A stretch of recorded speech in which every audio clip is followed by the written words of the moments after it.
안녕하세요. 한국사회 빈곤과 복지에 대해서 온라인 강의를 맡은 김승호입니다. 조금 늦었지만 나눔의 집 실무자로 들어오신 것을 환영합니다. 저는 봉천동 나눔의 집에 속해 있는 관악지역자활센터에서 센터장을 맡고 있습니다. 나눔의 집 협의회는 실무자들을 신입, 징검다리, 중견으로 나누어 교육을 하고 있는데요. 특별한 경우를 제외하고는 모두 나눔의 집 내부 사람들로 강사진을 구성해서 운영하고 있습니다. 그렇게 하다 보니 저는 뭐 특별히 잘하는 것은 없지만 여러 분야를 전공했던 잡식하고 한 20여 년 넘게 근무했던 경험을 봐서 이런 강의 기회가 주어진 것 같습니다.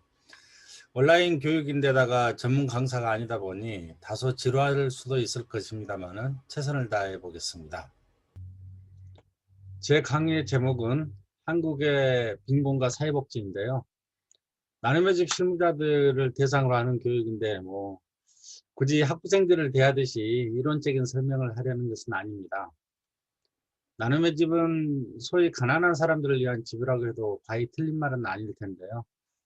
그래서 가난을 바라보는 실무자들의 시선에 대한 고찰과 그리고 숫자를 통해 보는 한국 사회의 불평등을 통해 체감도 있게 불평등을 좀 더 살펴보겠고요. 마지막으로 왜 이렇게 불평등이 개선되지 않는 것인지, 왜 우리나라는 작은 복지국가에 머무르고 있는지 그 원인을 놓고 지금까지 사회 일반에서 인식하고 있는 것과는 좀 더 다른 시각으로 바라보는 그런 시간을 갖도록 하겠습니다. 첫 번째 주제로 가난을 바라보는 실무자들의 시선에 대해서 얘기를 나눠볼까 합니다. 그림은 작년 2019년에 개봉되어 아카데미 사관왕을 차지했던 영화 기생충의 한 대목입니다.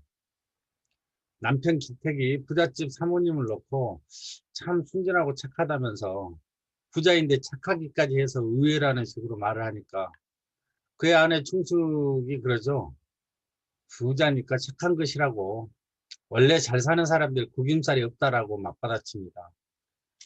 마치 남편의 말이 가난한 사람은 착하고 부자는 나쁜 사람들이 한다는 기존 고정관념이라면 아내 충숙의 말은 현실 세계에서는 돈이 사람의 성품마저 변하게 만든다고 기존의 고정관념을 부정하는 것 같습니다. 이와 유사한 맥락으로 올드보이로 유명한 영화감독 박찬욱은 2004년 자신의 영화 쓰리몬스터 개봉 인터뷰에서 착한 성격마저 부자들이 독점하는 세상이 슬프다고 말한 적이 있습니다. 사회학자인 이원재 카이스트 문화기술대학원 교수는 어느 언론과의 인터뷰에서 봉준호 감독 작품들 속에서 양극화 문제는 무자르듯이 쉽게 해석될 수 있는 그런 문제가 아니다라고 했고, 우리 시대 철학이나 예술이 짓는 그런 보편성은 프롤레타리아는 착하고 부르주아는 부도덕하다라고 하는 이런 과거의 명제보다 훨씬 복잡한 지점을 건드린다고 했습니다. 같은 인터뷰에서 이현재 교수가 말한 불평등한 사회에서 가난한 사람은 부자보다 착해질 기회마저 줄어든다는 말이 묵직하고 참 씁쓸한 기억으로 남아 있습니다. 매일같이 가난한 사람들과 함께 살아간다라고 하는 우리 나눔의 집 실무자들은 가난한 사람들에 대해서 얼마나 이해하고 있는지 스스로 반문하게끔 만드는 그런 말들이 아닐까 생각합니다. 저는 자활센터에 입사한 지 1년 미만이 되는 실무자들을 대상으로 교육을 몇 년째 하고 있는데요.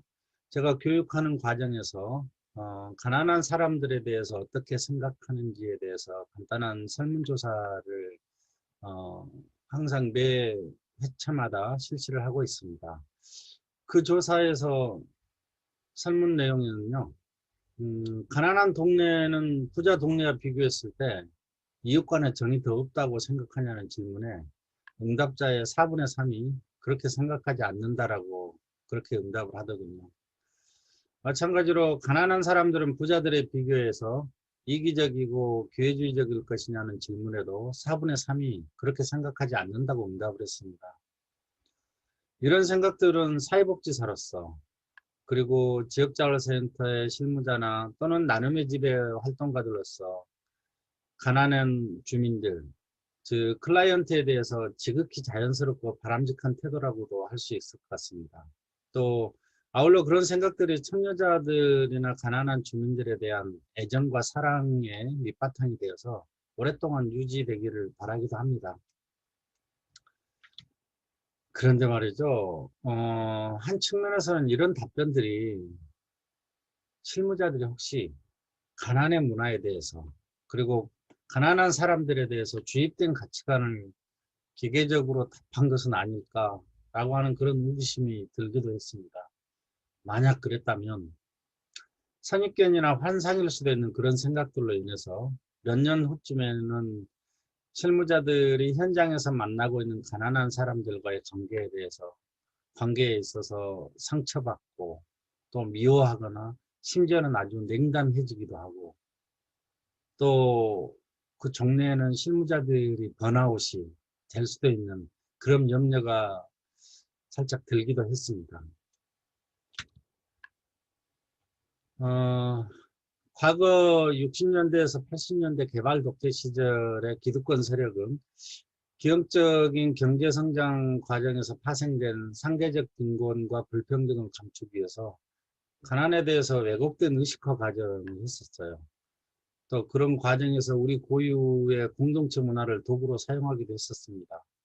대표적인 사례가 과거에 가난했던 시대는 공동체 문화가 있었다는 말인데요. 지금도 여전히 잘 먹히는 말 중에 하나라고 생각합니다. 그때는 매년 연말이면 가난한 집 아들 홍길동이가 주겸 야독하며 검정고시로 서울대 무슨 과에 수석 합격을 했네. 또는 누구는 건설 노가다를 하면서 사법고시에 합격을 했네 따위의 그런 기사가 신문 방송에 단골로 등장하곤 했었습니다.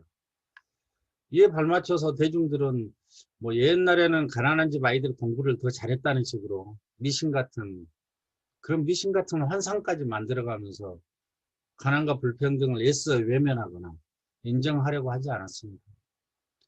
전형적으로 빈곤의 책임을 개인에게 돌리는 자녀적 관점이죠. 2000년대 초반 IMF 구제금융의 여파로 양극화는 더욱 심화되고 우리나라는 20대 80의 사회로 재편됐습니다. 이때 등장한 어느 신용카드 회사의 부자 되세요. 이 광고는 온 나라를 물질 만능주의로 들뜨게 한과 동시에 신자유주의에 대한 미력한 경각심마저 날려버릴 만큼 강력했었습니다. 이즘의 빈곤은 가난한 사람들의 개인적 특성에서 비롯된다는 그런 시각이 자리 잡게 되고, 빈곤의 원인이 사회구조적 불평등에 의해서 발생되고 재생산된다는 논리는 사회복지 개론 교과서 속에 처박혀 버렸습니다. 이렇게 교과서 속에 처박힌 논리는 다시 좀비처럼 살아나서 마치 고등학교 시절 입시를 위해서 윤리와 사상 교과서를 에워댔던 것처럼 사회복지 학도들에게 영혼 없이 받아들이고 암기할 덕목으로 자리 잡지 않았을까? 그런 씁쓸한 생각이 듭니다. 어렸을 때부터 입시 위주의 교육과 경쟁 속에서 자랐던 새내기 사회복지사들과 공동체 의식이나 빈곤의 사회적 구조적 원인 따위들을 가슴으로 체감하지 않는 채 머릿속을 관통당했으니 혼란스럽지 않으려면 가식으로라도 그렇게 포장했었어야겠죠. 그림에서 보여주고 있는 책은 사회복지학이나 빈곤 문화를 공부하는 사람들에게 필독서로 불리는 산체스 아이들이라는 책입니다. 바로 이 책인데요. 출간될 때부터 전 세계 사회복지계뿐만 아니라 법률, 행정 등 다양한 분야에서 상당한 논쟁을 불러일으키기도 했고 나중에는 영화로 나오기까지 했었습니다. 이 책은 미국의 인류학자인 오스카 루이스가 멕시코시티 빈민가에 사는 산체스네 가족 생애를 1956년부터 4년간 밀착 인터뷰를 통해 기록한 책입니다. 루이스는 산체스 가족의 입을 통해서 폭력, 죽음, 고난, 궁핍, 배신, 그리고 가정 파탄, 비행 부정 이런 것 등 가난한 사람들의 잔혹한 세계를 가감없이 보여줬습니다. 워낙에 빈곤의 민얼굴을 낱낱이 드러냈기 때문에 이 책은 학술지로서 뿐만 아니라 사실주의 문학으로 평가를 받기도 했었죠. 이 책에서 말하는 루이스의 주장을 대충 간추려 보면은 빈곤 문화에는 일정한 속성이 있다고 하는데 작은 폭력, 그리고 역사의식이 결여, 미래 계획에 대한 부족함, 그리고 낮은 동기부여, 약한 직업윤리, 약물, 알코올 중독, 혼전동거, 성문란, 도박 뭐 이런 것들이라며 한 50여 가지를 제시했었습니다. 그리고 이런 속성들 때문에 빈곤이 재생된다고 말했었습니다. 방금 말한 그런 속성들로 인해서 가난에서 벗어날 수 없을 뿐만 아니라 가난이 재생산된다는 것이죠.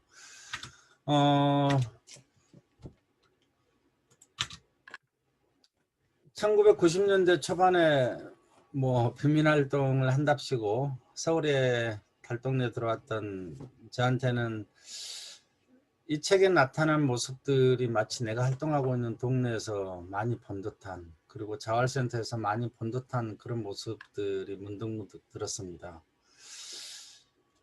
그리고 정작 안타까운 점은 그 모습들이 지금도 제가 일하고 있는 현장 여기저기에서 재현되고 있는 것 같아요. 오스카 루이스의 산체스의 아이들이처럼 우리나라 조은, 조 교수 등 동국대 교수인데요. 서울의 어느 빈민지역 사람들을 25년 동안이나 밀착 연구한 결과를 책으로 펴냈는데요. 바로 이 사당동의 보시나요? 사당동 더하기 25라는 책입니다. 조은 교수는 책 후반부에서 앞서 말한 오스카 루이스의 빈곤 문화에 대해서 비판적 태도를 보이면서 빈곤 문화의 요인이 아닌 그런 문화를 가져오는 구조를 더 강조했습니다. 즉 조은 교수는 루이스 말처럼 빈곤 문화의 특성들 때문에 빈곤해지는 것이 아니라 빈곤으로 인해서 그런 특성들이 나타난 것다고 이렇게 말하고 있습니다. 다시 말해서 빈곤이 먼저 있고 나서 빈곤의 특성이 나중에 생긴다는 그런 말이죠. 조은 교수는 마무리 글에서 자신의 책이 연구자나 정책 위반자뿐만 아니라 일반 대중들이 가난을 이해하고 그리고 가난의 조건을 이해하게 되기를 바란다고 했습니다. 저는 조은 교수 주장에 동의하면서도 자활센터나 나눔의 집 실무자들이 참여자들을 잘 이해하기 위해서는 가난의 구조적 원인뿐만 아니라 그들 특성까지도 깊게 이해할 필요가 있다고 생각됩니다. 즉 빈곤이 먼저이든지 빈곤의 특성이 먼저이든지 이건 상관이 없이 그 특성들은 현재 존재하고 있고 그리고 우리가 만나는 가난한 주민들이 바로 그러한 특성을 가지고 있는 사람들이다라고 하는 것이죠. 루이스와 조은 교수의 논쟁에서처럼 가난한 사람들의 특성으로 인해 가난이 재생산되는 것인지 아니면 가난의 구조적 원인이 먼저인지를 따지는 것이 우리에게는 정작 중요한 것은 아니라고 생각합니다. 하지만 주목해야 할 점은 두 사람 모두 가난한 사람들에게서는 일련의 특성들이 존재한다는 것에 대해서는 공통적이라는 것이었죠. 저는 가난에 대한 제도나 정책을 위해서는 구조적 원인을 더 무게 있게 살펴야겠지만 나눔의 집 실무자들이 가난한 사람들과 함께 한다고 생각을 한다면 그들의 특성을 부정할 것이 아니라 오히려 무게 있게 받아들여야 한다고 생각합니다. 마치 그렇게 생각하는 것은 가난한 사람들에 대한 편견이고 나눔의 집 활동가답지 않아 이런 따위로 교과서적인 접근을 하는 것이 저는 오히려 더 바람직하지 않다라고 생각합니다. 우리가 만나고 있는 가난한 주민들이 살아왔던 과거를 한번 상상해 봅시다. 대부분 소위 돈도 없고 백도 없는 사람들일 텐데 그만큼 그들이 지금까지 살아오기 위해서는 기회가 왔을 때 남들보다 눈치 빠르게 먼저 잡아채야 했었고 기왕 잡은 기회는 남에게 양보하기보다는 악착같이 움켜쥐고 있어야 하지 않았었을까요? 앞에서 말한 공동체 문화 역시 공동체 문화가 중시되었던 것은 가난 때문이 아니라 농업이 가지는 상호 부조적인 산업 특성에다가 이웃 사람들과 늘 얼굴을 마주칠 수밖에 없는 옛날의 주거 형태에서 기인했던 것은 아닐까요?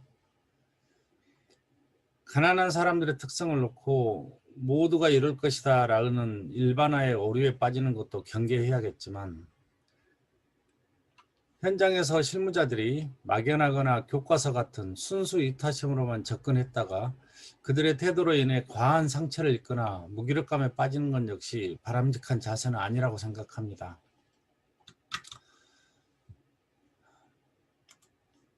고 신영복 교수는 그에 져서 감옥으로부터 사색해서 관계의 최고 형태는 입장의 동일함이라고 말했습니다. 위에서 말한 것들을 생각한다면 다시 한번 더 어려워지고 무거운 얘기가 아닐 수 없습니다. 가난한 사람들의 입장에서 그들이 가난하게 처하게 된 원인과 지금까지 고단한 삶의 노정을 귀로 들어주고 가슴으로 안아주면서 가끔 참여자들에게서 또 가난한 사람들에게서 어떤 부정적이고 과한 행동들이 나타나더라도 우리 활동가 여러분들의 이성과 인내로 차분히 대응해 나갈 수 있는 그런 내공을 부단하게 키우는 노력을 하시기를 권장합니다. 자, 여기까지 제 1단원을 마치고요. 다음 2단원에서는 숫자로 보는 불평등에 대해서 얘기를 나누고자 합니다.